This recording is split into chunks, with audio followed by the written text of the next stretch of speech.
오늘 민주당이 21대 국회를 이끌 원내대표를 선출했습니다. 4선 김태년 의원이 당선이 됐죠. 20대 국회는 이달 말로 종료가 됩니다. 그러니까 이제 남은 임기가 얼마 되지 않은 것이죠. 20대 국회 민생 과제들 가운데 M번방 입법 이야기 오늘 이 시간에 해보도록 하겠습니다. 더불어민주당 디지털 성범죄 근절 대책단 소속 정춘숙 의원 연결합니다. 의원님 나와 계십니까?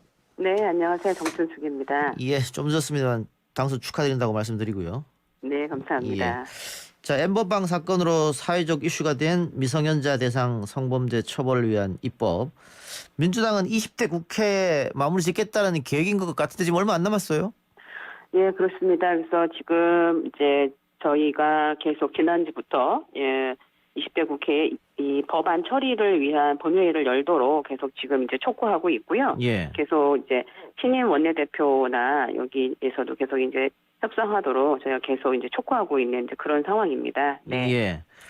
그 처음에 M번방 이야기가 저 여론에서 뭐 질타를 받고 다 이럴 때는 그 금방 만들어질 것 같았는데 시간이 좀 걸리는 것 같습니다. 맞습니다. 이게 이제 뭐 잘 아시겠지만은 법이라고 하는 게 이제 입법도 준비가 돼야 되고 또 상임위도 거쳐야 되고 법사위도 거쳐야 되고 예. 또 본회의가 열려서 여기서 이제 통과가 돼야 되기 때문에 예. 사실은 절차를 거치는 자체에도 시간이 많이 걸리고요. 그다음에 이제 사실은 이 M번방이라고 하는 이 성착취, 디지털을 이용한 성착취물이라고 하는 것들을 저희가 그동안 많이 다뤄본 일들이 아니어서 예. 어떻게 법률적으로 규율해야 되는가 이런 부분에 대한 좀 이해가 부족했던 점도 있고 그래서 국민들의 분노와 요구는 굉장히 높으신데 이를 따라잡는 국회의 대응이 좀 늦었던 건 사실이고요. 예. 그런데 이제 앞에서 말씀드린 것처럼 그럼에도 불구하고 저희 뭐 여가위라든지 뭐 법사위 또 그 과방이나 이런 곳에서 관련 법들을 지금 개정하고 또 통과시키려고 계속 노력하고 있습니다. 예. 그 법이 현실을 조금 따라갈 수 없는 건 뭐 시간장과 쓸 수 없는 것 같긴 한데요. 네네. 지금 의원님이 대표 발의한 M번방 방지법 네네. 지금 어디까지 절차가 진행된 겁니까? 지금 저희가 이제 5월 6일 날 여가위에서 이제 아동 청소년 이용 관련한 것들을 지금 아동 청소년 음란물이라고 하는 것을 제 이름을 성착취물로 이제 바꿨고요. 예. 그래서 저희가 아동 청소년 음란물 제작, 유포, 소지, 또 광고, 소개 이런 경우에까지 이제 처벌할 수 있도록 이런 법안을 지금 5월 6일 여가에서 통과를 시켰습니다. 예. 그래서 이게 이제 법사위가 열려서 본회의를 통과해야지 되는 거고요. 예. 오늘 같은 경우도 이제 과방위에서 이 정보통신 서비스 제공자들이 이제 불법 촬영물에 대한 적극적인 조치를 할 수 있도록 하지 않을 경우 형사처벌할 수 있도록 또 했기 때문에 그리고 또 하나는 이제 그동안 서버가 해외에 있어가지고 이제 어렵다 이런 예. 얘기 많이 했잖아요. 그래서 이 부분까지도 적용할 수 있도록 하는 부분을 했습니다. 그래서 지금 법은 이제 뭐 여가위나 또 과방위 이런 곳에서 이제 중요한 법들이 지금 통과돼서 법사위에 지금 가 있고요. 예. 그래서 법사위가 열려서 이 법이 통과되고 본회의에서 통과되면은 이제 집행이 되는 겁니다. 예. 이 법사위로 넘어가면 뭐 법사위에서 자꾸 심사할 테고 그렇습니다. 그렇게 하면 본회의 가면 이 의원들이 이거 반대하진 않을 것 같은데요. 그렇죠. 그래서 지금 이제 법사위에서도 우리가 이제 이 M번방 관련해서 이제 국민청원이 있었잖아요. 그래서 예. 이제 법사위를 갔었는데 또다시 국민청원이 있었던 건 왜 그러냐면 법사위에서 너무나 이 M번방 성착취물에 대한 이해가 부족해서 되게 내용이 좀 빠져 있었다 이렇게 보셔갖고 예. 두 번째 국민청원이 올 때는 아주 여가위로 못을 박아갖고 오셨어요. 예. 그래서 이제 사실은 이게 이제 국민적 공분 이런 게 굉장히 이제 여론이 들끓으면서 법사위에서도 법을 통과시키겠다 이런 의지를 표명한 바가 있기 때문에 법사위가 개최가 되면 저는 뭐 통과될 거라고 생각하고 있습니다. 이게 좀 다른 얘기입니다만은 이 법사위가 월권을 한다. 자꾸 심사만 하면 되는데 그 이상의 것을 한다. 네네. 이런 주장이 많이 제기되고 있지 않습니까? 의원님 어떻게 생각하세요? 이게 이제 법사위가 원래는 체계 작구 수정이라고 하는 이 역할을 하도록 되어 있는데 예. 사실 이것은 그동안 법률 전문가가 굉장히 부족했을 때 아주 오래전에 생겼던 그런 그렇죠. 역할이에요. 예. 지금은 이제 이 국회 안에 이미 법률적인 것을 지원할 수 있는 그 기관이 있기 때문에 예. 이런 것은 사실은 불필요하다라고 하는 것이 국회의원들 대부분의 의견이고요. 예. 우리 법사위에서 이런 체계작구 심사라고 하는 그런 이유로 법이 그냥 법사위에 이렇게 좀 있는 경우, 쌓여 있는 경우 굉장히 많습니다. 많이 있죠. 예. 예, 그리고 또 하나 법사위원들이 모든 것에 다 정통한 게 아니기 때문에 예. 사실 불필요한 2번씩이나 상임을 하게 되는 그래서 법사위가 상황이 아닌데 상황 노릇하는 거 아니냐 이런 예, 얘기가 많이 있어서 예. 21대 국회에서는 사실은 법사위 역할을 그 원래 역할대로 하자 이런 의견이 굉장히 많이 있습니다. 아마 변화가 있을 거라고 저는 예. 생각하고 있어요. 네. 법사위원장이 자기 마음에 안 들면 그냥 틀어지버리고 통과 안 시키는 일도 있었기 때문에 예, 그렇습니다. 21대는 좀 개선이 돼야 되지 않을까. 그런 많은 맞습니다. 분들이 그러는 걸 지적하시더라고요. 그럼요. 예, 맞습니다. 네. 이번에 의원님이 지금 발의한 N번방 방지법 조금 구체적으로 설명해 주실래요? 어떤 내용이 담겨 있는지? 지금 이제 그동안에는 아동 청소년 음란물을 제작, 유포, 소지할 때만 이제 처벌 강화하도록 돼 있었는데 이번에 예. 이제 광고하거나 혹은 소개하거나 실제로 소개한 경우가 있지 않습니까? 예. 이렇게 해서 이제 이 아동 청소년 음란물 이번에 이제 성착취물로 변경이 됐는데 이 이제 자기 갖고만 있어도 혹은 누구에게 소개를 해도 처벌할 수 있도록 하는 내용들이 지금 이제 신설이 됐습니다. 그래서 다운로드만 받아도 처벌한다 이 그렇죠. 말씀이죠. 그러니까 이 아동 청소년 성착취물이 문제가 심각한 건 뭐냐면 피해자들이 미성년자라고 하는 거거든요. 그래서 이들이 이제 이게 뭔지도 모르면서 이제 이 처음에는 회유당했다가 나중에 협박당하면서 이 성착취물을 피해자가 되게 되고 또 이게 한번 피해가 되면은 피해가 발생하게 되면 이게 정말 없어지지 않는 경우가 생길 정도로 피해가 굉장히 심각합니다. 그렇기 때문에 뭐 제작하거나 유포하거나 소지하거나 또 광고하거나 이것을 소개하거나 이런 모든 전 과정에 대해서 굉장히 심각한 범죄다 이런 거를 알 수 있게 그렇게 만들어 놓은 거죠 이번에 개정안이. 예. 근데 이게 이번에 통과되더라도 소급 적용은 안 되는 거죠? 이 법, 그렇습니다. 법 만들기 전에 그런 일을 저질렀을 때 처벌할 수 없는 거죠, 이 법으로는. 네. 알겠습니다. 그리고 여기 그 성착취물 제작 배포자 신고 시 포상금 지급도 있네요. 네, 그렇습니다. 그래서 이 포상금 지급이라고 하는 게 이제 저희가 논란이 있었는데요. 예. 포상금을 하는 거는 좋은데 그 예를 들면은 포상금을 받기 위해서 일부러 혹은 뭐 그 이 아동 청소년 성착취물에 접근하거나 이런 것들이 더 있을 수도 있고 또 이걸 포상을 받기 위해서 접근하는 과정에서 피해자들의 신상이 더 널리 퍼질 수도 있어서 저희가 이제 좀 제한을 두면서 신고 포상금제를 운영하는 그런 내용으로 좀 저희가 정리를 했습니다. 근데 이 디지털 성범죄라는 게 과거에는 없었던 범죄고. 그렇죠. 이게 기술이 진보하다 보니까는 반대편에서 이런 일이 벌어지는 거 아니겠습니까? 네, 그렇습니다. 그런데 이번에 이런 법을 만들었는데 또 다른 기술이 나와서 또 뭐 어둠 속으로 숨을 수 있으니까. 네네. 여기에 대해서는 뭐 후속 입법 등도 항상 좀 마련할 준비는 해야 될 것 같아요.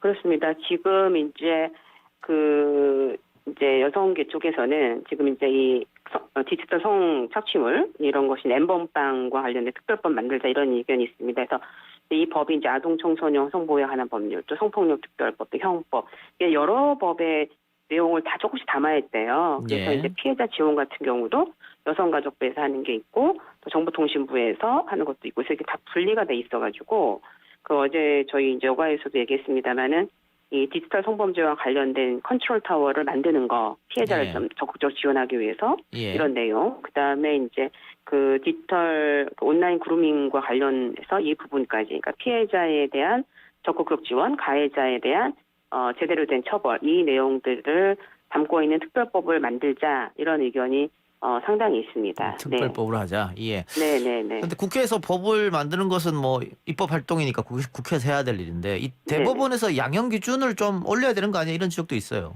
네, 양형 기준 그러니까 이제 사실은 이 디지털 성범죄, 이 N번방 사건, 이 성착취 사건 같은 경우 사실은 말씀하신 대로 그 동안에 없었다라기보다는 다른 이런 유형을 처음 만난 거죠. 그래서 어느 정도 형량을 해야 되냐, 다른 법과 형평이 어떻게 맞느냐, 혹은 이게 심각성이 얼마나 있느냐라고 하는 것들은 기존의 어떤 전통적인 법률적 사고를 가지고는 굉장히 어렵습니다. 그래서 뭐 형법 총론을 다쳤을 정도로 새로운 전환된 사고가 필요하다 이렇게까지 얘기를 하거든요. 그래서 양형위원회에서는 이 피해자의 입장에서 이 부분을 좀 더 구체적으로 보면서 양형을 좀 정해야 되는데 저희가 생각할 때 양형의 형량을 높이는 것뿐만 아니라 이 형이 확실하게 집행되도록 하는 거 굉장히 중요합니다. 예. 그래서 지금 이제 뭐 손정우 사건 같은 경우도 보면은 여기 우리나라가 이제 형량이 굉장히 낮으니까 미국에서 범죄인 인도를 요청하니까 거기 안 가겠다 이러는 거 아니에요. 그래서 이 디지털 성범죄의 특성을 이해해서 형량도 높이고 또 처벌의 확실성도 가져오고 이 두 가지가 다 이루어져야 됩니다. 알겠습니다. 자, 오늘 그 민주당 신임 원내대표 선출이 있었는데 의원님도 뭐 투표를 하셨을 테고. 네. 김태년 후보가 원내대표가 됐습니다. 네. 뭐 같은 국회의원으로서 김태년 후보가 된 의미가 어떤 게 있을까요? 뭐 오늘 이제 뭐 그 연설도 하셨는데 굉장히 강한 추진력 있으시고 또 그동안에 정책도 많이 다뤘고 예산 결산 특별위원회 이제 간사도 하고 이러시면서 내용을 굉장히 잘 알고 계시거든요. 그래서 지금 현재 가지고 있는 국회가 갖고 있는 여러 가지 현안들을 강한 추진력으로 좀 해결해라 이런 이제 뜻이 있었던 것 같고요. 우리 의원님들이.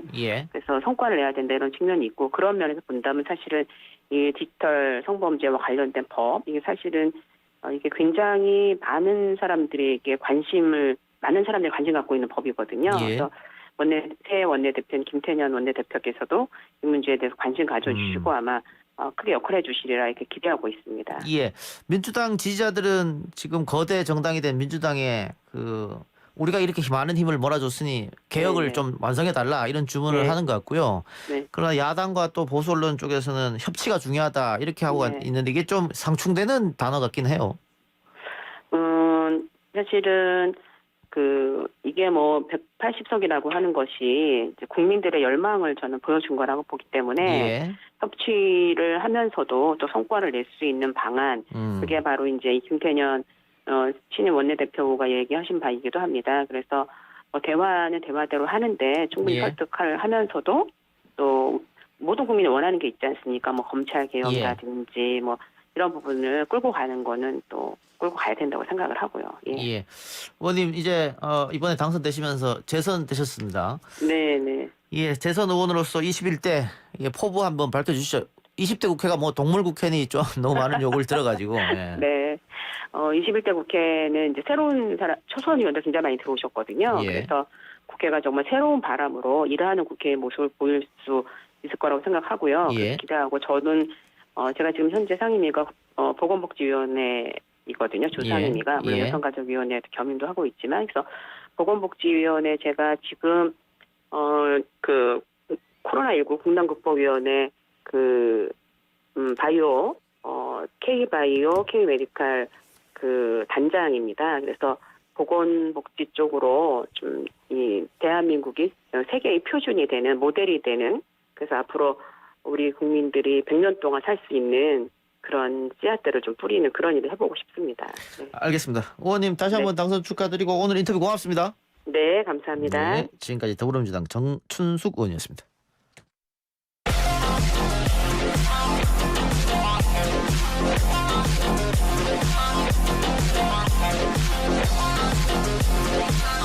오늘 나온 뉴스들을 정리해드립니다. 기자 언박싱 오마이뉴스 박정호 기자 나왔습니다. 어서 오십시오. 네, 안녕하십니까.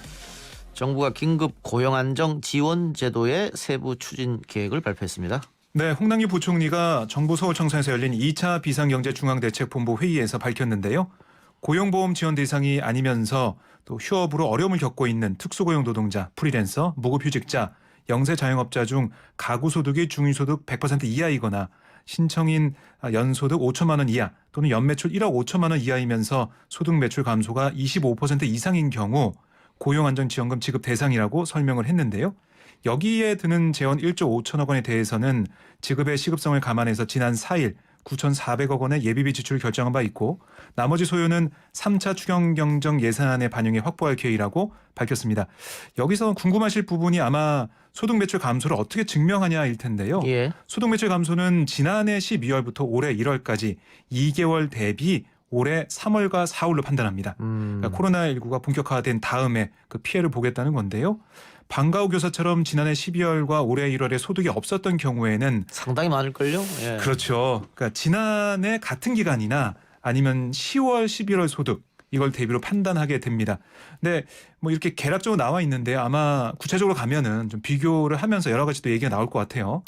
또한 고용부는 건강보험료 기준만 둘 경우 코로나19로 인한 자영업자의 소득 급감이 반영되지 않을 수 있는 점을 고려해서 신청자의 연소득, 연매출 기준을 또 추가했고 카드 매출 등 자영업자의 매출 실적을 객관적으로 확인할 수 있는 자료를 다양하게 보겠다라고 얘기를 하고 있습니다. 예.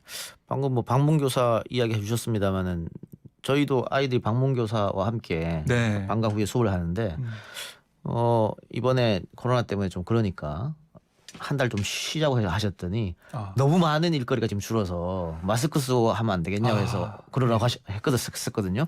네. 그만큼 뭐 방문교사뿐만이 아니고 프리랜서라든가 이런 분들 상당히 어렵습니다. 그렇습니다. 그분들을 위해서 지금 말 그대로 긴급하게 지원되는 금액인데 네. 50만 원씩 3개월분 그렇습니다. 중위소득 100% 이하. 네. 근데 이분들은 이거 받고 또 국가에서 주는 것도 다 받게 되시는 겁니까?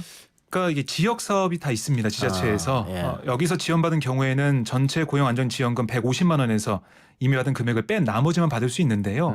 다만 중앙정부의 긴급재난지원금 사업과는 별개이기 때문에 긴급재난지원금은 다 받을 수가 있습니다. 예. 또 문재인 대통령이 이야기했던 한국판 뉴딜 이것도 따로 설명이 있었습니다. 예, 간단하게 말씀드리면 기존의 토목사업 위주 경기 부양성 뉴딜과는 다르게 디지털 그리고 지금 우리가 코로나19 이후에 겪게 될 비대면 예. 그런 사회 그걸 위해서 준비를 하겠다. 디지털 기반 일자리 창출, 경제혁신 가속화 프로젝트 이렇게 요약을 할 수가 있겠습니다. 예. 대통령이 긴급재난지원금을 기부하기로 했네요. 네, 문재인 대통령에게 지급될 긴급재난지원금 2인 가구니까 60만 원입니다. 예. 문 대통령은 긴급재난지원금의 전 국민 지급을 결정하면서 자발적 기부의 필요성을 강조해 왔죠. 강민석 청와대 대변인이 오늘 춘추관 브리핑을 통해서 문 대통령은 오늘 긴급재난지원금 전액 기부 의사를 밝혔다며 기부 방식은 수령하지 않는 방식이라고 밝혔습니다. 예. 그런데 이 청와대 핵심 관계자와 기자들과의 좀 얘기가 있었는데 예. 일부 기자가 대통령의 긴급재난지원금 기부를 놓고 관제 기부 아니냐는 비판이 나올 수 있다라고 질문했어요. 예. 여기에 대해 이 청와대 핵심 관계자는 관제 기부 등을 운운하는 건 국민을 모욕하는 것이다라고 얘기를 했는데요. 예. 정부는 기부를 전혀 강요하지 않고 있고 자발적인 방식의 기부를 추진 중이며 기부금은 고용보험기금으로 들어가 일자리를 잃은 분들 또 막막한 상황에 처한 분들을 위해 쓰일 것이다라고 설명을 했습니다. 그러면서 이제 마음이 모이려 하는 것 같다며 관제 기부라고 얘기하며 죄를 뿌리지만 말았으면 좋겠다라고 강조했습니다. 관제 기부가 뭡니까?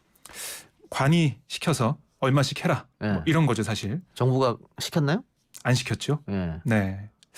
이동영 작가도 기부를 다 한다고 저번에 들은 것 같은데 50%만 하기로 마음을 바꿨습니다. 왜 바꾸셨습니까? 그 100% 기부를 하려고 했는데 네. 그 전문가들 이야기가 받아서 쓰는 게 더 나라 경제를 위해서 좋다 이렇게 말씀하신 분들이 몇몇 계셔서 네. 반은 쓰고 반은 기부하기로.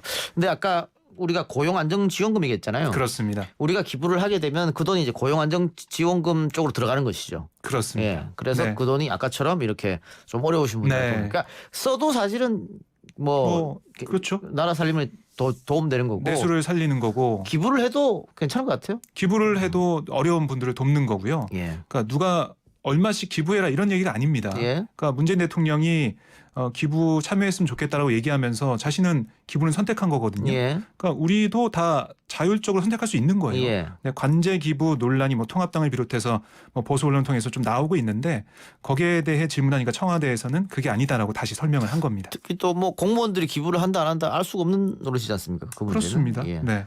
박정 그걸 기자는 체크한 것도 아니고요. 예. 3인 가운데 다 쓰신다고요? 그렇습니다. 저는 그 지역 경제가 요즘 많이 힘들기 때문에요. 네. 다시 한번 지역 경제를 위해서 요즘에 동네 식당 메뉴가 뭔지 좀 파악을 하고 있습니다. 예. 받은 바로 쓰려고. 네. 예. 80만 원? 그렇습니다. 3인 가구이기 때문에 80만 원입니다. 예. 거기 한 20만 원 더 얹어서 100만 원 쓰시기 바랍니다. 네, 알겠습니다. 아까 우리 잠깐 일부에서 얘기했는데 민주당 새 원내대표로 김태년 의원이 선출됐습니다. 네, 김태년 원내대표 1차 투표에서 163표 가운데 과반인 82표를 획득했습니다. 딱 과반을 얻었는데요. 그래서 결선 투표 없이 바로 당선됐고요. 전해철 의원은 72표, 정성호 의원이 9표를 각각 확보를 했습니다. 생각보다는 전해철 의원이 꽤 많이 얻었고 그렇습니다. 정성호 의원은 너무 표가 적게 얻었네요. 그러니까 어떻게 보면 이게 그 양강 구도로 흐르다 보니까 예. 이번 총선도 마찬가지겠지만 쏠림 현상이 있었군요. 그렇습니다. 그런 것도 있고요. 그리고 아무래도 김태년 원내대표 제가 현장에 있었는데요. 이 정견 발표를 쭉 들어보면서 김태년 원내대표가 좀 더 절박한 그런 심경을 잘 표현했다라고 볼 수가 있겠습니다. 예. 일할 수 있게 해달라. 그리고 지난 이인영 원내대표와 겨뤘을 때 떨어지지 않았습니까? 동정표도 작용했겠고. 그렇습니다. 재수했던 그런 경험을 얘기하면서 열심히 일을 하겠다. 마지막 기회다라고 얘기를 했고요. 그리고 지난번 원내대표 선거에 나왔을 때는 이만큼 절박하지 않았어요. 제가 봤을 때는. 예. 네, 이번에는 정말 절박한 모습으로 열심히 뛰어다니면서 표심을 자극했다. 이런 평가를 받고 있습니다. 그 양강 싸움으로 흐르면서 표심이 몰렸다고 하더라도 정성호 의원이 너무 표를 작게 받았는데 네. 뭐 비주류이기 때문에 그렇습니까? 아니면 민주당 지지자들이 원하지 않는 협치 이야기를 자꾸 해서 그렇습니까? 그러니까 초반 전략 실패가 좀 크게 작용한 것 같아요. 네. 그 협치 얘기보다는 이 180석을 만들어준 그 유권자들의 그 마음을 어떻게 받아 안고 어떻게 개혁을 하고 정책을 펼칠 것인지 거기에 집중했어야 되는데 야당 협치를 얘기하면서 모든 언론이 거기에 집중하고 그걸 네. 부각시켰단 말이죠. 야당의 고난을 나눠주겠다. 뭐 이런. 그렇습니다. 말이 왜냐하면 있죠. 그 기사를 쓰거나 뭐 어떤 사안을 볼 때 비교를 하지 않습니까? 예. 근데 김태년 전해철 의원과는 다르게 야당 얘기를 먼저 하면서 부각이 됐어요. 그게 많이 알려지면서 더 불리했지 않나 하는 생각이 듭니다. 예, 시민당 더불어시민당과 더불어민주당 합당 관련 권리당원 투표 결과 나왔습니까? 아직 안 나왔고요. 내일 오전 6시까지 24시간 온라인 투표로 진행이 투표를 됩니다. 하고, 예. 투표가 진행 중이고요. 뭐 온라인상에서는 합당 찬반 양론이 펼쳐지고 있는데 합당에 찬성한 쪽은 총선 과정에서 시민당을 민주당의 비례정당으로 홍보하면서 국민들에게 지지를 호소한 만큼 전공법으로 가야 한다라고 주장하고 있고 반대하는 쪽은 시민당을 친여권 원내교섭단체로 만들어서 국회 장애를 높여야 한다 이런 또 주장도 나오고 있는데요. 뭐 이 합당해야 된다는 의견이 더 많이 보이고 있습니다. 어떻게 될 것 같습니까? 합당 쪽으로 가지 않을까 예. 조심스럽게 예측을 해봅니다. 미래통합당과 미래한국당도 그럼 합당하는 겁니까? 근데 제가 좀 상황 보니까요. 그럴 것 같지는 않더라고요. 예, 오히려 지금 뭐 이준석 최고위원이 얘기했듯이 미래한국당과 국민의당이 합해야 되는 거 아니냐, 합칠 수 있는 거 아니냐 이런 얘기가 나오고 있는데 통합당과 한국당이 바로 합치기에는 글쎄요. 지금 여론이 안 좋기 때문에 바로 하진 않을 것 같습니다. 그 합치지 않는다면 특단의 조치를 취하겠다라고 이해찬 대표가 얘기했었는데.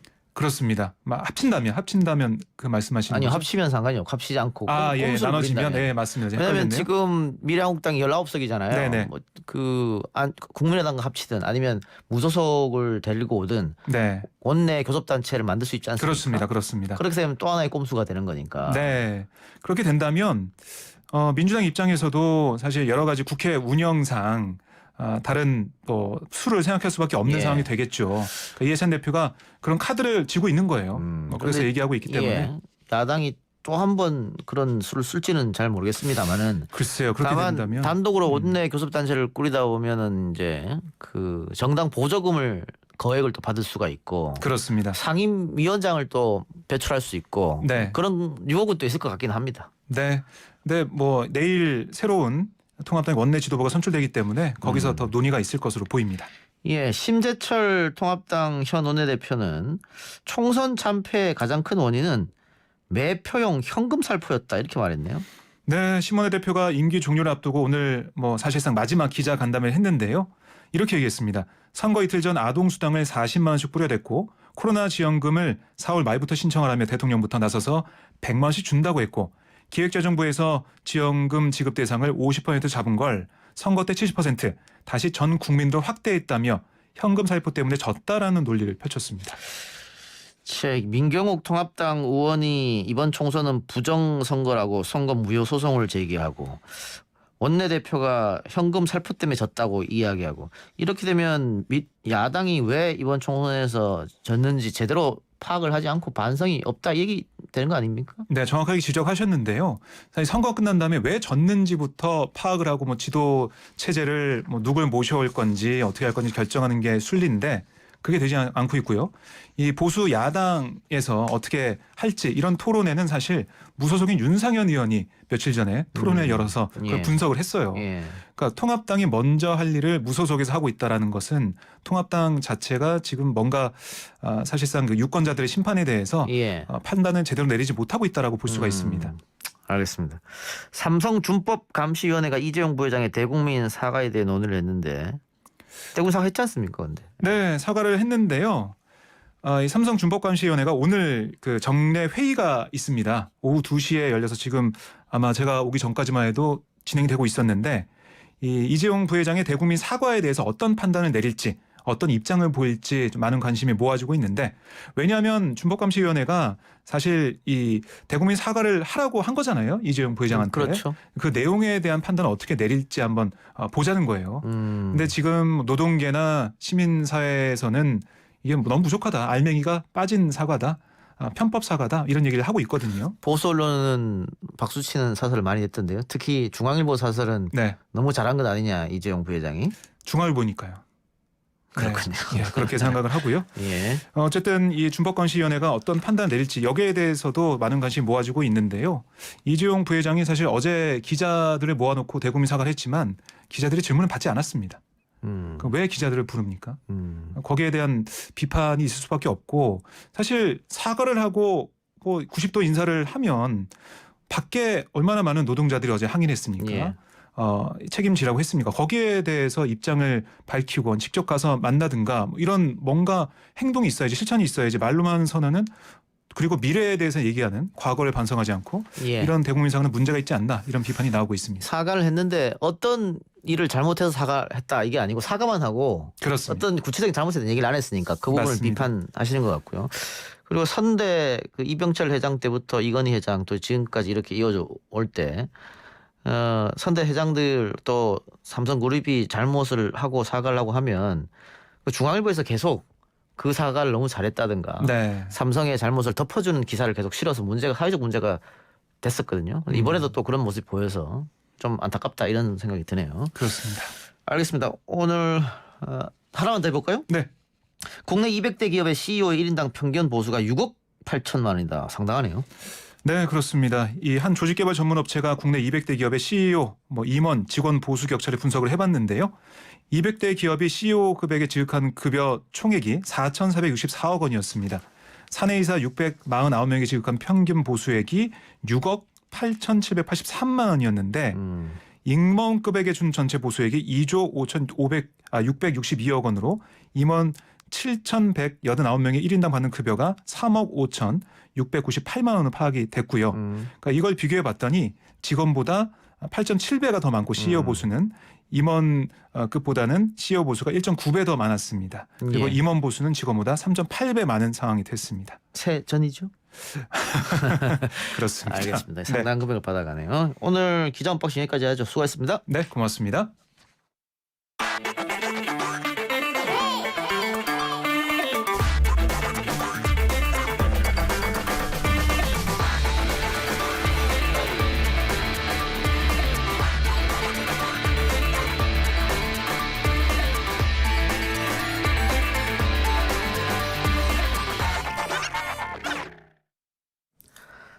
프랑스 의회는 한국의 코로나19 대응을 성공적이라면서 추켜 세웠습니다. 실제로 해외 많은 나라들이 한국의 모델을 따라하고 있죠. 하지만 많은 전문가들은 아직 안심할 때가 아니라고 입을 모으고 있습니다. 실제로 지난 연휴 기간 용인에서 발생한 지역사회 감염에 대한 우려가 높습니다. 제2의 신천지가 되는 것 아닌가 하는 걱정도 나오고 있죠. 등교를 앞두고 있고 생활 방역 체제 전환 이후 사람들의 접촉도 이전보다 많아지고 있습니다. 어떤 부분을 집중해서 봐야 할지 전문가 이야기 들어보겠습니다. 감염병 대응 전문가입니다. 한림대 강남성심병원 이재갑 교수 연결하겠습니다. 교수님 나와 계십니까? 예, 안녕하세요. 예, 오늘 용인 66번째 확진자에 대한 우려와 여론이 상당히 뜨겁습니다. 이 사례도 원인이 지금 명확하지 않은 지역사회 감염을 알려졌죠? 네, 그렇습니다. 어디서 걸린지 모르겠는데 확진은 되셨고, 그러니까 이제 저희가 이제 이런 부분 제일 걱정했던 부분인데요. 아직도 예. 지역사회 내에서 감염이 될 만한 분들이 이제 남아있다라는 걸 보여주는 아주 전형적인 예고, 예. 또 특히 이제 사회적 거리두기가 이제 완화되려고 하는 그런 연휴 기간에 발생을 했잖아요. 예. 그래서 저희가 이제 가장 우려했던 게 이제 현실로 드러난 상황이라 조금 저희가 좀 마음이 안타깝기도 하고 상당히 좀 긴장할 수밖에 없는 상황이긴 합니다. 예. 또 굉장히 그 젊은 분이어서 사회 활동을 굉장히 활발하게 했더라고요. 여러 곳에 돌아다니기도 하고.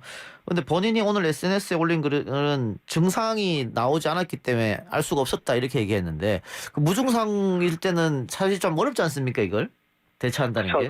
네, 그러니까 사실 저희가 코로나19에 대해서 계속 말씀드렸던 부분들이 전문가들도 처음에 이제 그런 얘기 못했다가 이제 그런 병의 발병 양상들이 확인되면서 그러니까 아주 초기 또는 이제 무증상 감염이 그러니까 증상이 나타나는 한 2, 3일 전부터 이제 감염이 가능하다는 부분들이 최근에 많이 확인이 됐는데 그러니까 이게 가장 큰 어려움이거든요. 그러니까 이런 상황 본인도 이제 자각을 못하고 그러면서 이제 전파를 시킬 수 있는 상황들이 있기 때문에 그래서 저희가 보통 조용한 전파라고 말씀을 드리잖아요. 예. 그래서 코로나가 이제 그 방역하기도 상당히 힘든 거고 본인 스스로 노력을 한다 그래도 힘든 부분이어서 그래서 사회적 거리두기를 계속 강화하면서 저희가 지금까지 지냈던 거거든요. 예. 근데 문제는 이게 지난번 부산에서 벌어진 것처럼 이 다중 이용 시설 한 500명 그때 그 클럽에 방문했다고 하는데 이렇게 네. 되면은 이게 감염 경로를 당국이 파악하기 상당히 어렵지 않습니까? 전체를 또 전수조사하기도 어려울 테고. 그렇죠. 왜냐면 이제 클럽에 방문한 사람들에 대해서 요새 명단을 많이 작성을 하고 있기는 한데 예. 그게 다 작성된다고 볼 수도 없고요. 그렇겠죠. 일부 예. 본인의 방문 자체를 이제 알리기가 좀 꺼리는 분들 같으면 또 이제 다른 사람 이름 적어놓을 수도 있는 거 아니에요. 예. 다 이제 신분증을 확인하고 할 수는 없으니까 이제 그런 여러 가지 문제 때문에 이런 이제 다중이용 시설, 특히 이제 유흥 시설에 해당되는 부분들에서 환자가 발생했을 때 역학조사가 이제 난항을 겪는 이제 주된 이유이기도 합니다. 예. 근데 이 확진자가 여러 군데 클럽을 다녔는데 그 중에 한 곳이 이제 성소수자들이 자주 다니던 클럽이다. 본인이 오늘 SNS 얘기는 뭐 호기심에 들렸다라고 했습니다만은 이게 성소수자를 지칭하는 동선 공개로 나타났기 때문에 혹시 접촉자나 우려되는 사람들이 스스로 네. 검사받기를 꺼려한다든가 혹은 뭐 지난번 신천지처럼 또 거짓말을 할 수 있지 않느냐 이런 우려가 제기되고 있어요. 지금 그러긴 한데 이게 그 성소수자들이 다니는 클럽이냐 아니냐 자체를 공개하는 것 자체가 사실 큰 의미는 없거든요. 예. 그래서 그 부분을 왜 언론에서 주로 다루었는지에 대해서는 사실 오히려 이제 그 역학조사 이런 데 방해될 수도 있는 상황들이기 때문에 예. 사실은 그런 얘기 자체를 오히려 꺼내지 않았던 게 어떤가라는 생각이 솔직히 들고요. 언론에서는 그렇게 그런 걸 갖다가 쓰면은 뭐 사람들이 클릭도 많이 하고 관심도 많이 갖게 되니까 아마 썼겠죠. 그렇죠. 그게 오히려 더 사실 안타까운 부분이고요. 어떻든 간에 그냥 클럽을 다녀갖고 클럽 이름만 공개해도 사실은 이제 자기가 그런 데 노출돼서 접촉했을 것 같은 분들한테는 충분한 정보가 전달이 되고 또 그런 분 중에서 증상 발생하면 1339 연락해서 바로 이제 진단체계로 들어오시면 되는 건데요. 일단은 그런 부분들은 오히려 좀 부각을 좀 안 했었으면 어땠을까 하는 그런 아쉬움이 좀 있습니다. 예. 아까 그 교수님 말처럼 클럽에나 이제 다중이용 시설을 들어갈 때는 자신의 주민번호와 이름, 이름이죠. 이름과 전화번호를 쓰게 돼 있지 않습니까? 그렇죠. 그런데 예. 그거 뭐 신분증하고 확인하는 게 아니기 때문에 네, 예. 그 거짓으로 쓸 수도 있어서 사실 더 우려스러운 거죠. 네, 그렇습니다. 그래서 일단은 그리고 또 사람들이 많이 들어오게 되고 또 많이 들락날락하게 되기 때문에요. 계속해서 관리하기가 쉽지가 않거든요. 그런 부분들이. 또 강제할 수도 없잖아요, 이거를. 그렇죠. 본인이 그냥 들어가겠다 그러면 들어가는 부분이고 예. 또한 밀접 시설임에도 불구하고 이게 계속 뭔가 이제 뭐 음주를 하면서 이제 있는 시간들이 많기 때문에 마스크 착용도 어려운 상황이거든요. 예. 그러니까 이제 이런 데서 혹시라도 이제 너무 많은 사람들이 이제 가밀하게 모여서 접촉을 하게 되면 그 컨트롤하기 쉽지 않은 장소여서요. 그래서 계속 지금 문제가 계속 야기가 되고 있어서 예. 이런 일들이 이제 더 문제는 이제 앞으로 이제 생활 속 거리두기 형태로 되면서 뭐 직장에도 대부분 다 이제 출근을 하기 시작하시고 뭐 대학생들 같은 경우도 뭐 수업을 등교 수업이나 이런 것들이 시작되게 된다면 이게 그분들이 직장에서 또는 그분들이 뭐 학교에서 이런 식으로 이제 집단 발병을 일으킬 수 있는 상황들이 될 수도 있기 때문에 그러니까 이런 부분들이 상당히 저희가 좀 우려되는 부분입니다. 예. 계약 이야기 하셨으니까 이제 날씨가 좀 더워지지 않습니까? 그런데 네. 뭐 에어컨 틀면 안 된다, 뭐 선풍기도 틀지 마라 이런 얘기가 있던데 그건 왜 그런 겁니까? 그러니까 일단 이제 에어컨을 틀게 되면 이게 이제 그 기류의 흐름을 만들다 보니까 혹시나 이제 감염자가 있으면 그 사람의 침방울이나 이런 게 좀 더 멀리 확산될 수 있는 우려가 있다라는 얘기도 계속 여러 상황이 나오거든요. 예. 그래서 이제 그런 부분들인데 그렇다고 여름에 이제 에어컨을 안 틀고 생활하기는 어려운 부분이니까 그래서 예. 오히려 이제 그런 부분들은 이제 환기를 자주 하거나 아니면은 좀 창문을 몇 개 열어놓은 상태에서 에어컨을 트는 방식으로 해서 이제 좀 이렇게 빨리빨리 이게 희석이 되는 형태로 가는 방법이 더 좋을 것 같기는 합니다. 예. 그 중국에서 마스크를 쓰고 체육 시간에 달렸던 학생들이 사망하는 일도 있었지 않습니까? 네, 예. 우리도 그 생각을 좀 해야 될 것 같은데. 그러니까 그 부분은 계속 요새 강조하는 부분인데요. 예. 그러니까 지금 우리나라에서 이제 아직도 KF94 마스크를 많이 선호하시고 있는데 그렇죠. 예. KF94는 워낙에는 이제 그 환자들을 직접, 특히 확진 환자를 직접 이제 만날 때 쓰도록 고안돼 있는 그 정도 수준이고, 사실은 워낙 이제 뭐 초미세먼지 때문에 쓰기는 하셨지만, 그래서 이게 필터가 조밀조밀하기 때문에 이게 심혈관 질환이 있거나 아니면 뭐 폐가 안 좋거나 아니면 이렇게 너무 이제 과도한 운동을 하는 경우에는 호흡곤란을 유발할 수도 있고 산소 농도가 떨어지기 때문에 위험할 수 있거든요. 예. 그래서 일단 운동을 하거나 이럴 때는 KF94 마스크 쓰는 건 상당히 위험할 수 있습니다. 어허.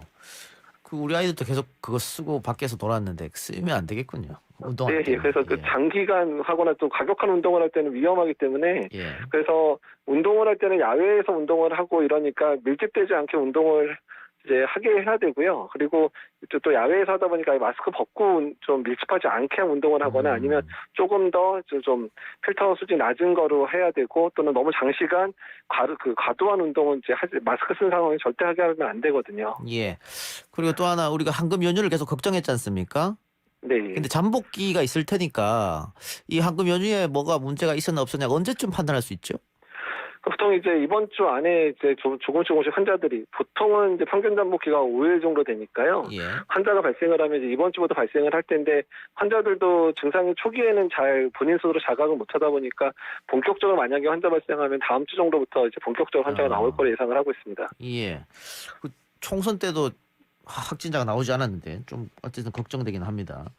예, 그리고 늘 전문가분들이 언제든 다시 위험한 상황으로 갈 수도 있다 이렇게 경고를 하셨는데, 그 국민 개개인이 할 수 있는 일은 뭐 늘 말씀드린 것처럼 개인위생 철저히 준수하고 약간의 어떤 거리두기, 그리고 뭐 마스크 쓰기 뭐 이런 거밖에 없지 않습니까? 국민들이 할 수 있는 게? 그렇죠. 이제 개인적으로 이제 노력을 해야 되는 부분인데, 또 그만큼이나 쉽지는 않은 게, 예. 우리가 이제 그 개인적으로 이제 2m 이상 거리 두는 상황들을 만들라고 얘기를 하잖아요. 예. 근데 이제 뭐 식당을 가도 사실 그 조건 하기 힘들고, 직장 출근해도 그 조건 만들기 힘든 상황들이 훨씬 많거든요. 예. 이제 그러다 보니까 이제 그런 부분들을 이제 개인적인 수칙을 잘 지킬 수 있게끔 그런 사회의 여러 가지 구성 요소도 바뀌어야 되고 회사의 분위기도 바뀌어야 되고 이런 부분인데, 이거는 개인이 노력해서 할 수 있는 부분이 아니니까 예.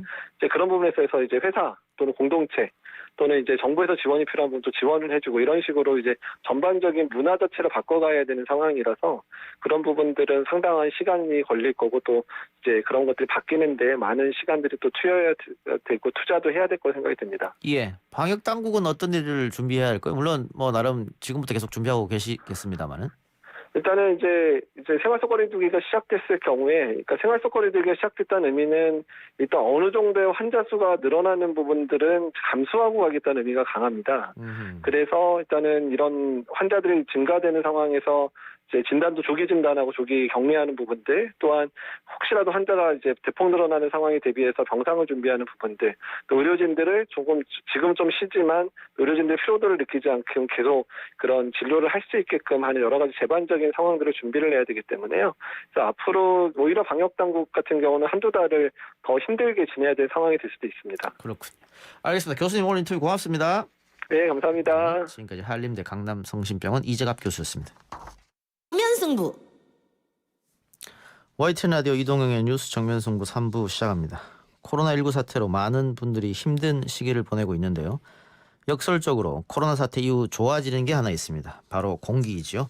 요즘 하늘 보면 맑은 하늘을 자주 볼 수 있습니다. 사람이 멈추자 자연이 숨쉬는 상황이 찾아온 것이죠. 하지만 한편에서는 집에서만 지내는 생활이 길어지다 보니까 재활용 쓰레기, 폐기물이 늘고 있어 쓰레기 대란이 우려되고 있다고 합니다. 미세먼지부터 재활용 쓰레기 대란까지 여러 환경 이슈들 환경부 장관과 함께 이야기 나눠봅니다. 조명래 환경부 장관 나왔습니다. 어서 오십시오. 네, 안녕하세요. 자, 장관님 그 문재인 정부 두 번째 환경부 장관이고 18년 11월에 취임하셨으니까 1년 반. 1년 딱 반이 반쯤 됐습니다. 됐어요. 돌아보면 어떻습니까? 예, 1년 반이 정말 빠르게 간 것 같고요. 예. 늘 그 긴장감을 갖고 시간을 보낸 것 같고요. 예. 국민들이 늘 환경에 대해서 걱정을 하고 있는데 노력을 많이 했습니다만 어느 만큼 국민의 기대에 부응하는 그런 정책을 폈는지에 대해서는 늘 이렇게 생각을 하고 있습니다. 예. 네. 근데 장관님이 학교에서 뭐 도시 계획, 지역 개발 전문가이셨다가 또 이제 환경부 장관으로 취임하셔서 혹시 그 부동산 경제 전문가로서 환경 문제를 다루는 거 아니냐 이런 시각도 있었던 것 같아요. 예, 제가 장관이 되기 전 상당 기간의 일정 기간 동안은 부동산 문제에 상당히 비판적인 그런 발언들을 많이 했었습니다. 예. 근데 제가 부동산 문제를 제기한 것은 제 전공이 그렇다기보다는 시민운동을 하면서부터 발언하기 시작했습니다. 예. 이 경실운동을 하면서 결국은 환경 문제의 상당 부분이 부동산 문제죠. 아하. 예, 뭐 다 이제 지대 논리 때문에 예. 환경이 이제 파괴되고 하기 그렇죠. 때문에 뭐 4대강도 그런 케이스 중에 하나일 수 있고. 예. 그래서 그런 차원에서 부동산 문제를 대응했을 뿐이고 주된 관심은 여전히 환경이었죠. 예. 환경과 생명 편집인이기도 하셨고 네. 환경정의 공동대표 시민사회 공동대표 네. 진행도 하셨으니까요. 알겠습니다. 이 코로나의 역설이다. 뭐 그런 얘기가 있지 않습니까? 예. 코로나가 터지고 나서 사람들이 움직이지 않으니까 환경이 좋아졌다. 외국 같은 경우에는 뭐 거북이가 돌아오고 돌고래떼가 돌아오고 뭐 이런다는 얘기도 있고 예. 우리 같은 경우도 아까 제가 모두에 이야기했습니다마는 오랜만에 맑은 하늘을 자주 볼 수 있다 이런 얘기도 어떻게 예. 생각하고 계세요? 최근에 이렇게 하늘이 맑아진 것은 코로나 효과도 있고 예. 또 하늘이 도와주셔서 또 기상 여러 조건도 좋았고 예. 또 좁혀서 보면 또 우리 그 기간 동안 이른바 계절관리제라는 예. 그런 정책도 폈습니다. 예. 그래서 상당히 여러 가지 복합적인 것들이 작용해서 나타난 결과라 보고 있는데 어쨌든 그 코로나로 인한 경제활동의 위축과 중단 뭐 등등이 맑은 하늘을 가져오는데 중요한 역할과 기여를 했다는 예. 것은 상당히 중요한 예. 팩트가 같습니다. 복합적으로 작용했다는 것은 뭐 저나 우리 청취자들도 인정할 네. 부분인데 네. 그럼 정책적으로 어떤 것을 하셔서 효과를 좀 봤다고 생각하십니까? 저희들이 이른바 이제 계절관리제라는 이제 그런 제도를 원래 처음 시행했는데요. 예. 대개 이제 12월부터 이듬해 3월까지가 고농도 기간입니다. 연평균 농도에 비해서 한 30%가 높기 때문에 예. 이른바 기전 농도가 높죠. 예. 그래서 기전 농도를 잡기 위한 그런 이제 정책을 폈습니다. 이른바 4대 핵심 배출 부분, 이를테면 예.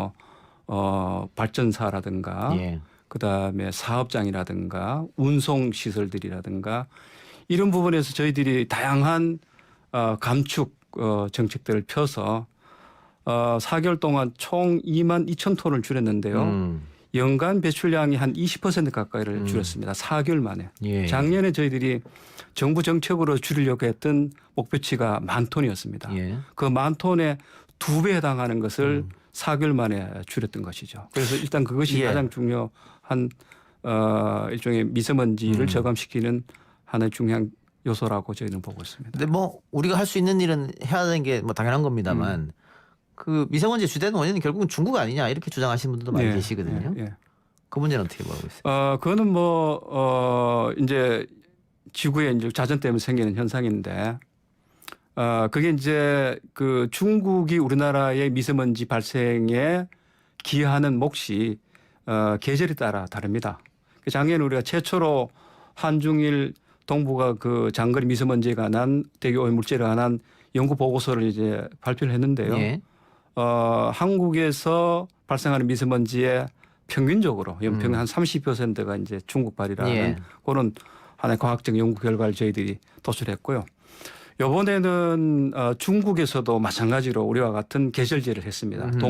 동절기 이제 대책을 해서 했는데 거기도 마찬가지 기상 조건이 좋았고 그다음에 코로나 또 영향이 있었고 그러니까 전반적으로 중국 기여가 있기도 합니다만 최근의 미세먼지 개선에 중국 요인이 절대적인 것은 아닙니다. 아니다. 예. 저는 근데 분명합니다. 어쨌든 그 중국과 국가 간이나 이 부처 간 뭐 대화나 뭐 이런 게 좀 있어야 되지 않을까 싶은데. 그거는 생각보다는 굉장히 잘 되고 있습니다. 아 그렇습니까? 예, 그거는 뭐 우리 보통 시민들이 생각하는 것 이상으로 일상적으로 대화가 되고요. 최근에 중국의 환경부 장관이 바뀌었습니다. 예. 어저께 또 서신을 받았습니다. 아하. 받고 사실 본래는 코로나가 아니었다면 제가 2월 달에 방문하기로 돼 있었는데 못 갔고 작년에 이제 중국 장관을 만나가지고 미세먼지에 관해서는 장관과 직접 대화를 하고 소통을 해서 예. 정책을 결정하는 그런 채널까지 만들어 놨습니다. 그건 좀 홍보를 좀 하셔야겠네요. 그 부분에 예, 대해서. 많이 하는데 여전히 이제 아시는 분이 많지 않죠. 예, 알겠습니다. 예.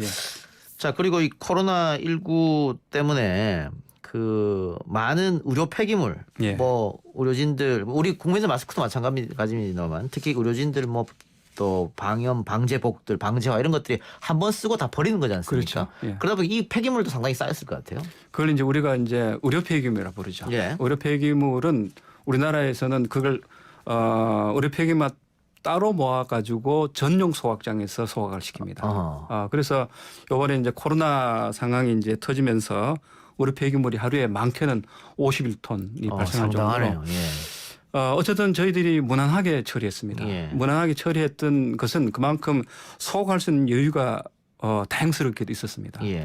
다양스럽단 말은 작년에 이제 우리가 의료 폐기물 중에서도 불필요한 것은 빼도록 했습니다. 예. 대표적인 것이 바로 기저귀입니다. 기저귀를 의료 폐기물에서 뺐는데 한 30% 빠졌습니다. 그만큼 여유가 있어 가지고 원래 그 코로나 상황에서 발생한 의료 폐기물을 큰 부담 없이 이렇게 우리가 처리할 수 있게 됐던 거죠. 기저귀를 빼므로써 여유가 좀 생겼던 거네요. 예, 그렇습니다. 예.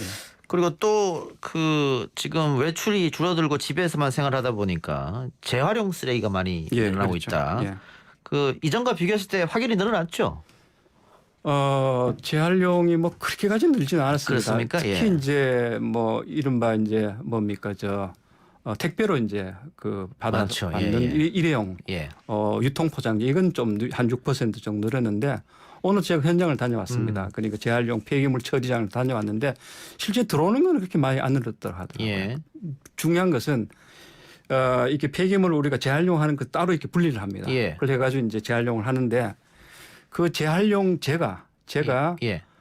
용처가 없어가지고 예컨대 예. 수출을 하거나 예. 국내에서 제품을 만들어야 되는데 이것이 안 됨으로써 쌓여 있는 예. 그러다 보니까 수거가 또 어려워지는 예. 이런 이제 조금은 그 순환의 고리가 막혀 있는 이런 이제 문제가 있는데요.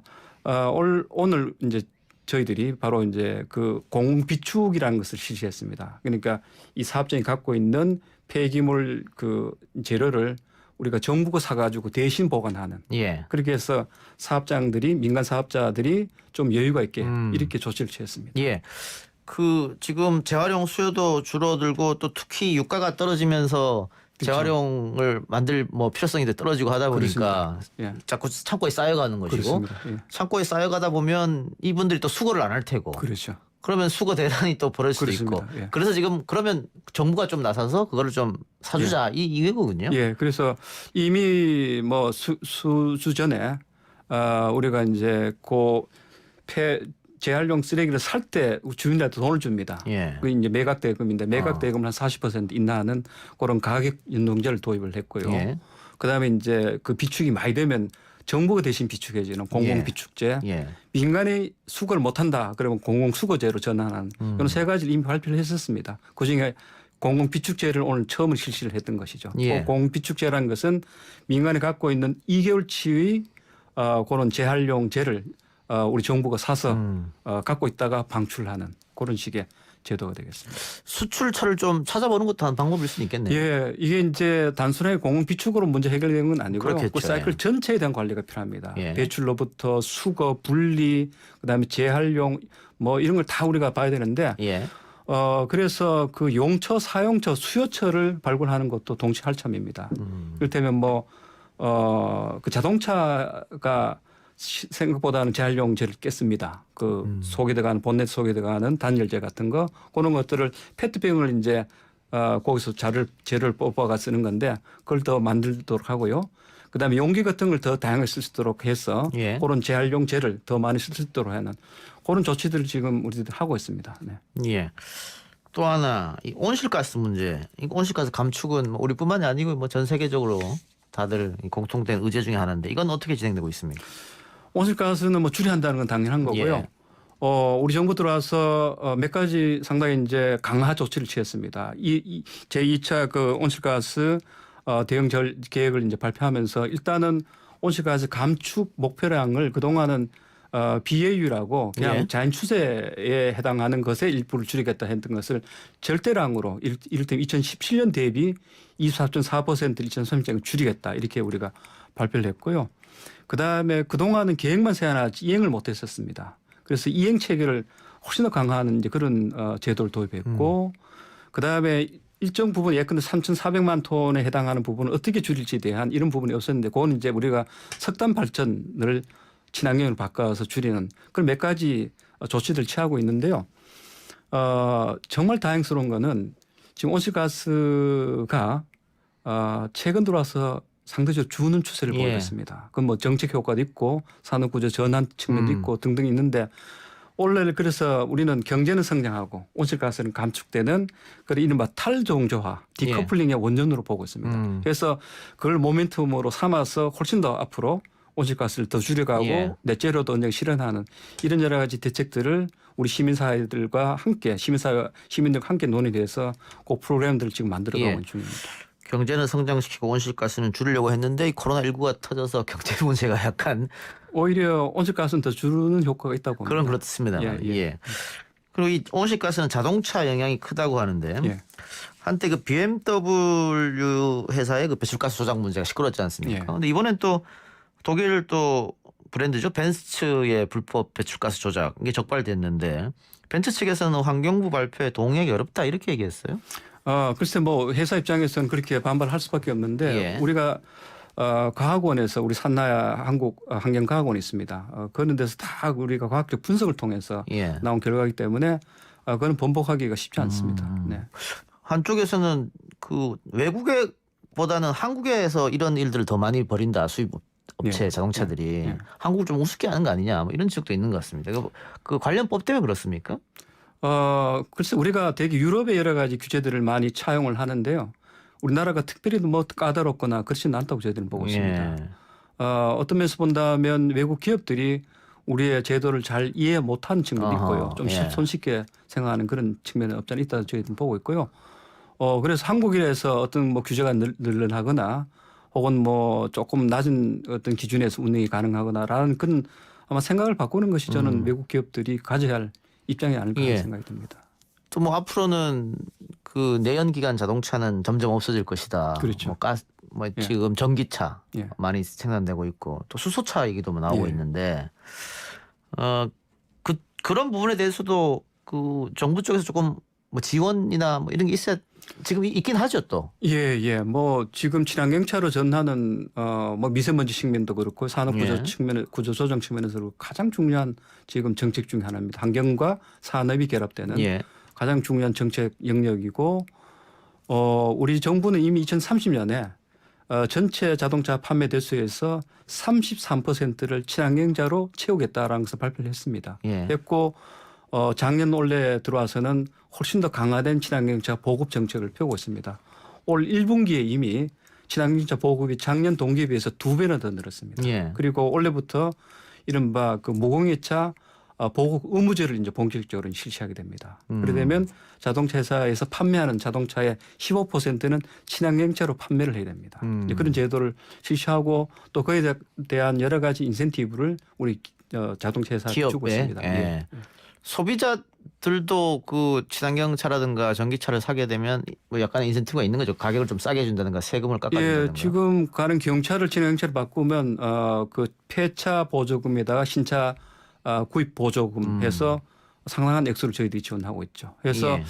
아까 그 말씀드렸던 계절직 기간 동안 저희들이 친환경차 그러니까 이 경차를 10만 대를 폐차를 시켰습니다. 예. 그것도 상당히 중요한 미세먼지 저감의 기여의 몫이었다고 저희들은 보고 있습니다. 노후된 차겠죠. 그 네, 차들은. 노후 경차. 예. 알겠습니다. 우리 유튜브로 프레드님께서 세종보를 열었더니 생태계가 복원됐다고 하네요. 이런 의견 주셨는데. 예, 세종보 뭐 저도 이제 세종에 거주를 하고 있어서 자주 갑니다. 예. 제가 이제 세종에 근무를 할 때는 닫혀져 있었고요. 그 이후에 이제 열려 있었는데 그 생태계 변화는 뭐 눈으로 금방 확인할 수 있는 예. 정도입니다. 모래톱도 다시 돌아왔다 이런 얘기도 있어요. 예, 모래톱도 돌아왔고 제가 현장에서 본 실제 그 생태계의 복원의 모습은 이번 겨울 동안 철새들이 그렇게 많이 왔었습니다. 예. 그 자체가 이미 복원의 현장의 장면이었죠. 예. 그래서 어쨌든 그게 이제 물이 스스로가 흐르도록 하는 것이 이제 예. 그게 자연성이고요. 예. 자연성은 생태계의 다양성을 또 불러오고 또 아름다운 여러 경관을 만들어내기 때문에 어쨌든 세종보가 그 여실하게 지금 보여주고 있다 이렇게 저희들은 보고 있습니다. 일부 전문가들은 보를 아예 다 해체시키거나 폭파시켜야 자연이 돌아오는 거 아니냐 이런 이야기도 하거든요. 예. 장관님 보실 때 어때요? 그래서 워낙에 이제 4대강 사업을 할 때 많이 논란이 됐던 거고 또 우리 정부 새 정부 들어와서 뭐 그분에 대한 요구도 많았었습니다만 우리 정부는 지금 그것을 보호의 문제를 보기보다는 예. 우리 강의 자연성 회복을 어떻게 가져갈 것인가 예. 그런 측면에서 보고 있습니다. 예. 그런 측면에서 보가 어떻게 돼야 되느냐 이렇게 보고 있지 보 자체만 좁혀서 보지는 않습니다. 따라서 어떤 뭐 구간에서는 보를 당분간 존치를 할 필요도 있을 것 같고요. 어떤 구간에서는 조금은 유지할 필요가 있을 것 같기도 하고 어떤 구간 철거가 또 필요하기도 하고 어쨌든 전반적으로 뭐 평가를 했습니다만 여전히 아직도 한강이라든가 낙동강에 대해서는 평가도 제대로 안 돼 있습니다. 그 평가 시간도 좀 필요하고 그다음에 복원의 그 방법도 보호에 국한된 것에서 강의 본래 자연성 회복이라는 종합적인 관점으로 예. 봐야 되기 때문에 또 그리고 그냥 정부 일방적으로 결정하는 것이 아니라 예. 충분한 장기 계획을 세워가지고 예. 국민들과 함께 가는 예. 그런 절차를 통해서 해야 되기 때문에 어쨌든 생태계 복원이 시간이 걸립니다. 마찬가지로 그 4대강 복원 또 시간이 걸리기 때문에 좀 우리가 인내를 가지고 접근해야 되는 문제라고 보고 있습니다. 좀 한참 문제가 됐던 뭐 녹조라든가 이런 문제는 요즘 좀 사라졌습니까? 어쨌든 그거는 이제 미리 우리가 경보제 같은 걸 도입을 하고요. 해서 징후가 있으면 여러 가지 사전 조치를 취하고 특히 이제 보개방 같은 것들이 굉장히 중요한 녹조를 예방하거나 또한 문제를 해결하는데 예. 지금 상당히 중요한 수단으로 활용하고 있습니다. 예. 네. 알겠습니다. 그리고 그 작년에도 그렇고 올해도 그렇고 또 우리 장관님 고향인 안동에서도 굉장히 큰 불이 또 났지 않습니까? 이 해마다 이렇게 반복되는데 근본적으로 좀 대책은 없을까? 이게 한번 이렇게 큰 불이 나게 되면 그동안 아깝게 가꿨던 살림들이 한 번에 다 날아가지 않습니까? 예, 참 안타깝죠. 예. 예, 그 뭐 산림은 환경부 관한 업무는 아닌데요. 네. 산림청 업무인데 대부분 다 인재죠. 사람들이 어떤 걸 실수라든가 잘못에 의해서 생기기 때문에 결국은 우리 스스로가 코로나도 그렇고요. 또 우리 스스로가 뭔가를 섬세하게 관리하는 것이 필요할 것 같습니다. 알겠습니다. 마지막으로 환경 문제 관련해서 우리 청취자에게 특별히 당부하고 싶은 말씀 있으면 한마디 부탁드리겠습니다. 예, 우리 환경부는 어쨌든 국민의 생활과 관련된 이런 여러 가지 문제를 다루기 때문에 국민의 눈높이에서 일해야 됩니다. 늘 국민과 함께 하도록 하겠습니다. 예. 국민들 많은 지원과 성원이 필요하고요. 저희들도 늘 국민 가까이 가도록 하겠습니다. 예. 유튜브로 고슴도치님께서 의견을 주셔가지고 네. 제가 장관님한테 말씀드리겠습니다. 네. 어느 시청이라고 말씀 안 드릴게요. 예, 어느 지역을 콕 찍어주셨는데 시청에 있는 전기 충전기가 다 고장나 있었습니다. 네. 이런 인프라는 재정비가 필요합니다. 이런 의견 주셨네요. 예, 그건 뭐 당연합니다. 최근에도 저한테 개인적으로 민원이 들어온 것도 예. 많고요. 일일이 다 확인도 하고 있는데 우리나라 지금 충전 시설들이 종류가 다양합니다.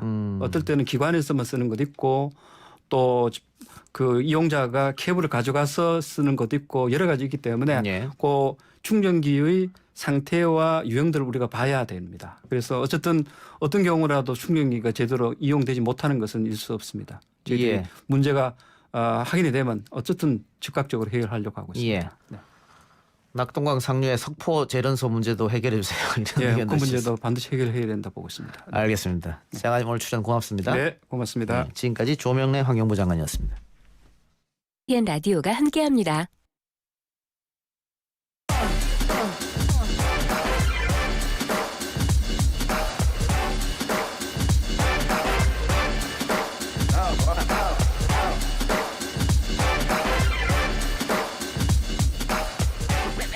여론조사를 통해 민심을 읽어보는 시간입니다. 오늘도 오피니언 라이브 윤희용 여론 분석센터장 리얼미터 이택수 대표 나왔습니다. 어서 오십시오. 네, 안녕하십니까. 문재인 대통령 국정 수행 지지도가 3주 연속 60%를 기록 중입니다. 집권 3년 차에서 굉장히 보기 드문 일이다. 네. 특히 TK에서 많이 올랐네요.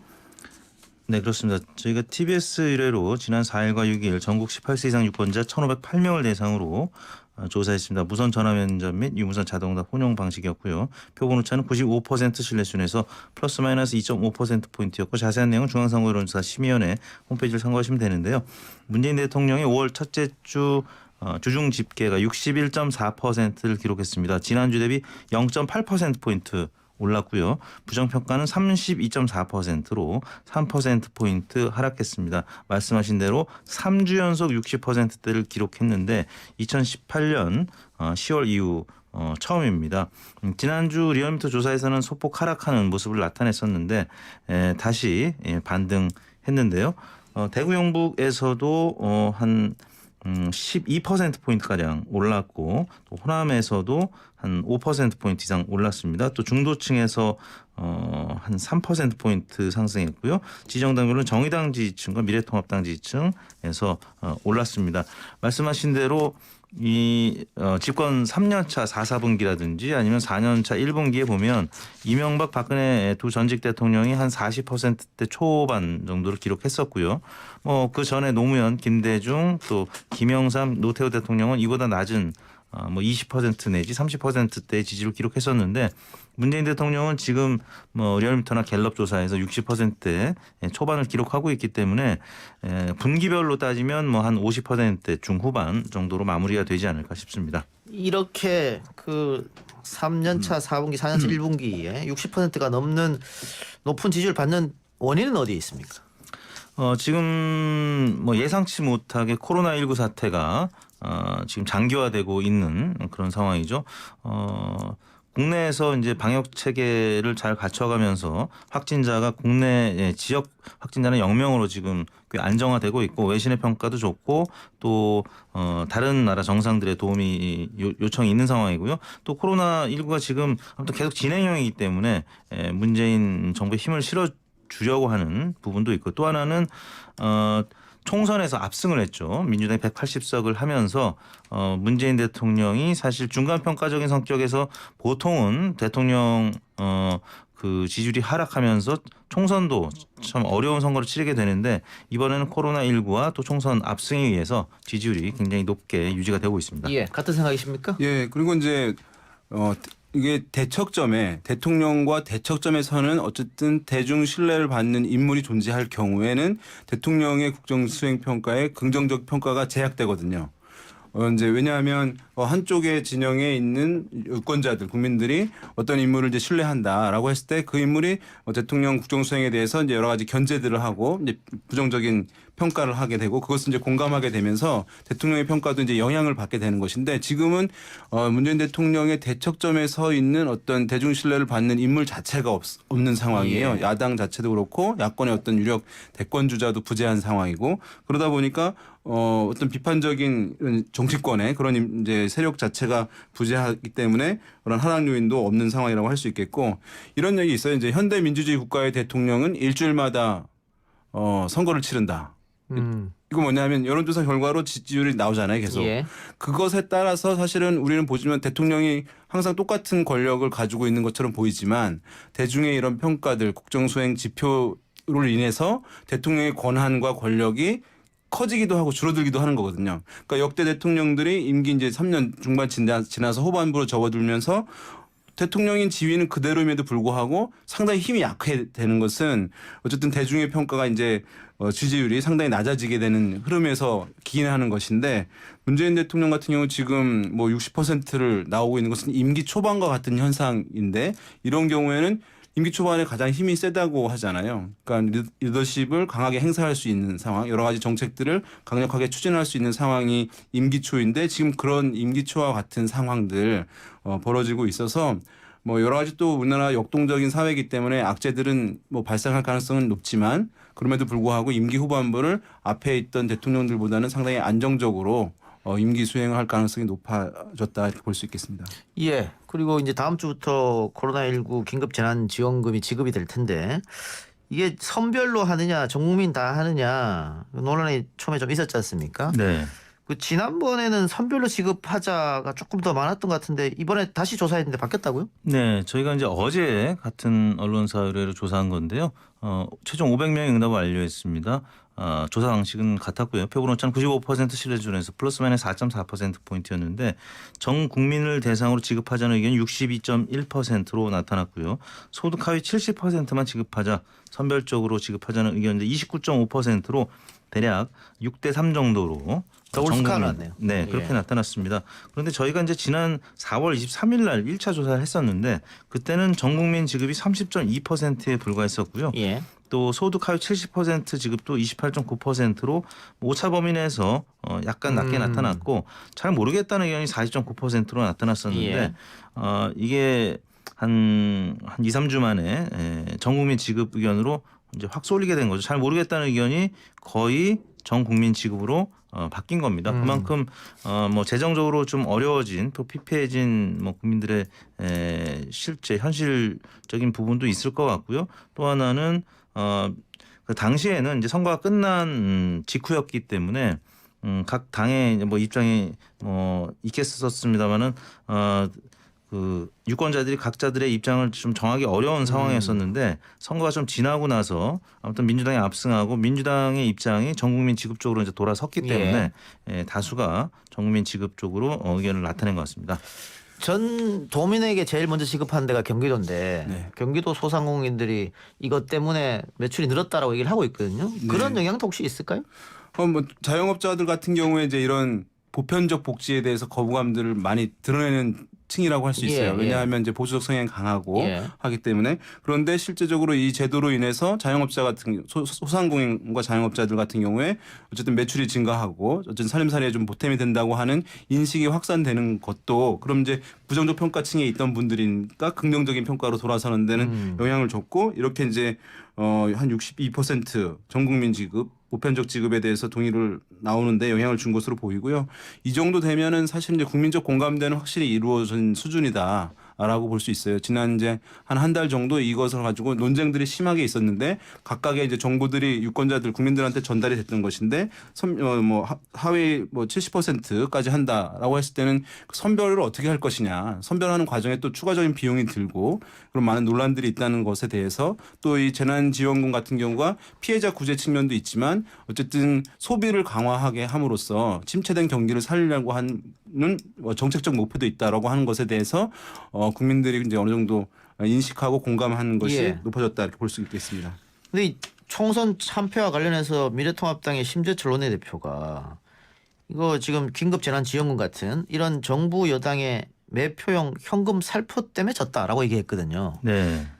이거 패배 원인을 이걸로 본다고 하면 이게 국민들한테 외면받고 심판당한 이유를 제대로 파악하지 못하고 있는 거 아니냐 이런 생각도 드는데요. 결과적으로 심 대표 입장에서는 그렇게 볼 수도 있겠습니다만 이 부분과 관련해서는 이제 불가피한 측면이 있는 거죠.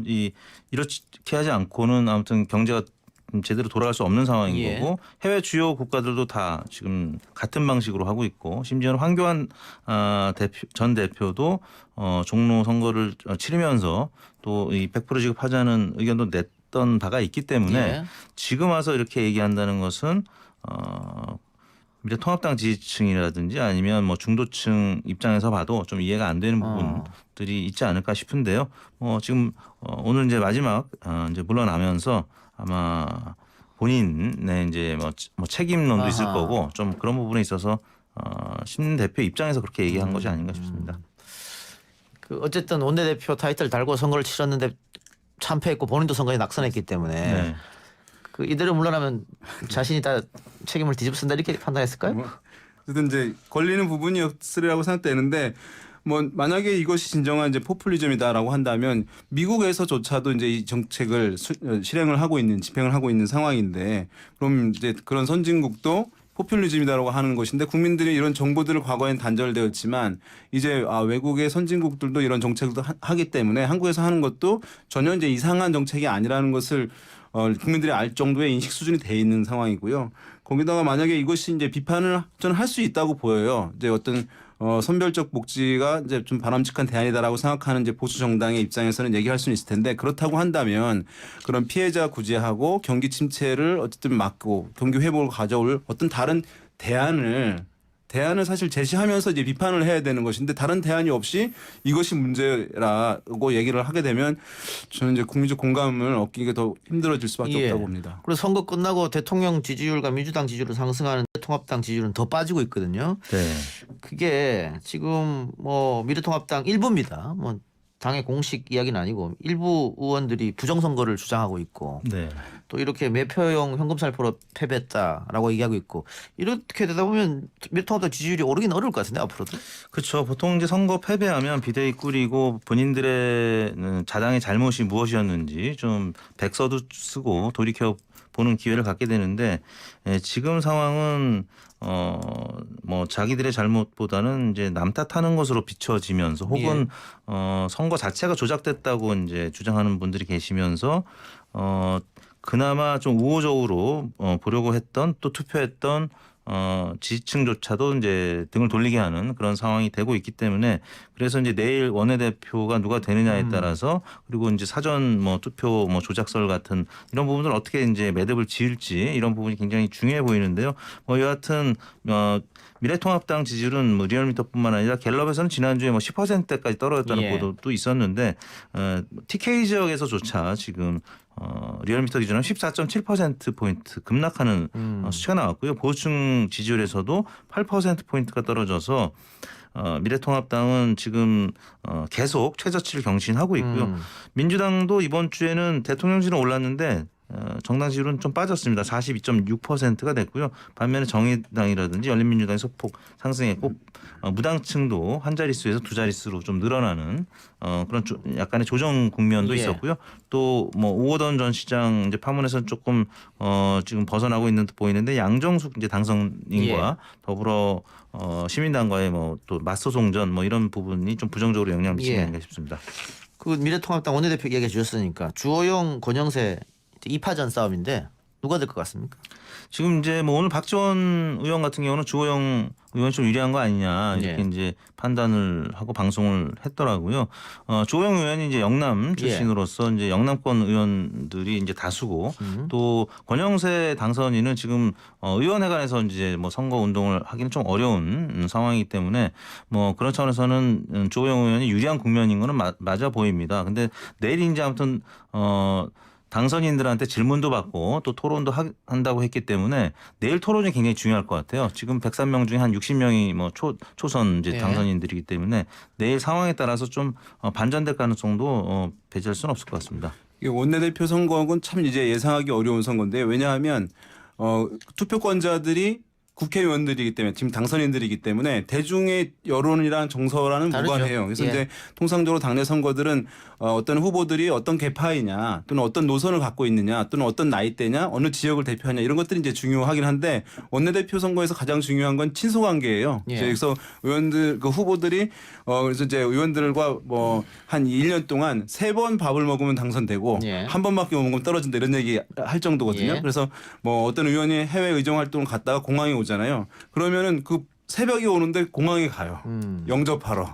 이제 한 표 얻으려고. 그럴 정도로 이제 그 친소관계 굉장히 중요시하게 되고 그래서 치열하게 이제 전개되는 것이긴 한데요. 그래서 이제 결과는 뭐 쉽지 않겠습니다만 그 권영세 당선인 같은 경우에는 8년간의 공백이 있었어요. 그 활동이. 그래가지고 사실은 그럼 지난번 이제 국회 회기 때 국회의원들은 잘 모르잖아요. 그런 부분 때문에 그래도 이제 계속 의정 활동을 해왔던 주호영 후보가 다소 이제 유리하지 않겠냐라고 하는 이제 시각이 있는데 또 수도권에 뭐 당선자들이 많지 않은 상황이잖아요. 그러니까 지금 주호영 의원 같은 경우는 충청권의 정책위 의장과 파트너로 맺었기 때문에 다소 이제 유리하지 않을까라는 시각이 있는 상황이긴 합니다. 그러면 주호영 의원이 원내대표가 되면 김종인 비대위 체제로 가는 거 아닙니까? 그 당헌 당규를 바꿔서 한 1년 정도로 가는 거. 그렇게 보는 전망들이 좀 우세한 것 같습니다. 또 주호영 의원 입장에서는 그렇게 하는 게 리스크 분담 차원에서도 좀 낫다고 이제 판단할 거고요. 또 주호영 의원은 김부겸 의원을 이제 꺾고 당선됐기 때문에 아마 본인을 이제 대권 주자로 생각을 할 겁니다. 그래서 김종인 위원장과 좋은 관계를 갖게 되면 또 대권 도전하는데도 도움이 될 수 있기 때문에 아마 김종인 체제로 이제 갈 가능성이 조금 더 높아 보이는데 내일 아무튼 토론회에서 초선 당선인들의 입장이 어떨지에 따라서 아마 주호영 의원의 입장도 내일 결정되지 않을까 싶습니다. 그러니까 이 원내대표들 같은 경우는 만약에 전당대회를 해서 당대표를 뽑잖아요. 그러면 이제 더 집중되고 권한이 주목받게 되고 그러면 본인의 원내대표로서의 권한은 줄어들게 되는 것이니까 아마 이제 저는 뭐 누가 되더라도 비대위원장이 오는 것에 대해서는 원내대표들이 싫어하지는 않을 것 같아요. 그래서 뭐 누가 되든 간에 어쨌든 김종인 비대위원장 가능성은 좀 더 높아질 수 있다. 논란 가능성이 여전히 있지만. 권영세 의원은 조혜진 의원이랑 이제 파트너를 맺었는데 맺었죠. 조혜진 의원은 김정은 비대위 안 된다고 얘기하지 않습니까? 그러니까요. 지금 이제 조혜진 의원도 사실은 한 번 이제 쉬었거든요. 그리고 이제 영남 지역이긴 한데 경남에서 이제 당선이 되긴 했는데 그래서 이게 지속적으로 의정 활동을 했던 팀과 그렇지 않은 팀 대결이니까. 알겠습니다. 예.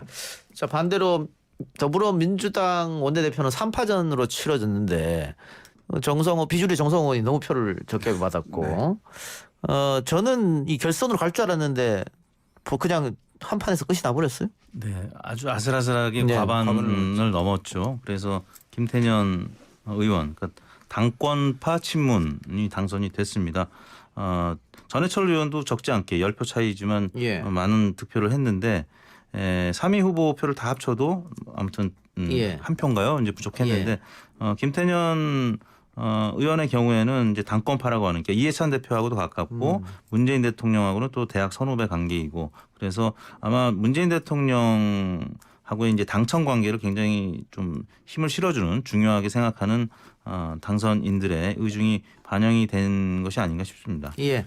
동정표도 좀 작용했겠죠. 그렇죠. 지난번에 지금 현재의 더불어민주당의 원내대표인 이인영 원내대표와 경쟁을 해서 아깝게 패배를 한 상황이니까 재수를 했다고 이제 이 연설에서도 강조를 했어요. 그래서 일하고 싶다. 한번 밀어달라고 얘기를 이제 한 것. 그래서 이제 선거에서 가장 유력을 발휘하는 것이 그 동정표. 미안하니까 찍어주는 것이거든요. 예. 그러니까 그것을 잘 어쨌든 활용을 해서 또 연설할 때 좀 울컥한 모습들도 보이기도 하면서 의원들의 마음을 이제 막판에 움직인 것이라고 할 수 있을 텐데요. 어쨌든 이번에 더불어민주당 같은 경우에는 문재인 정부의 후반부를 누가 가장 뒷받침을 잘할 수 있을 것인가라고 하는데 아마 방점이 찍혀 있었을 것이라고 보고 그래서 중도 후보였던 정성호 후보 이제 많이 득표를 하지 못했을 것이라고 보고요.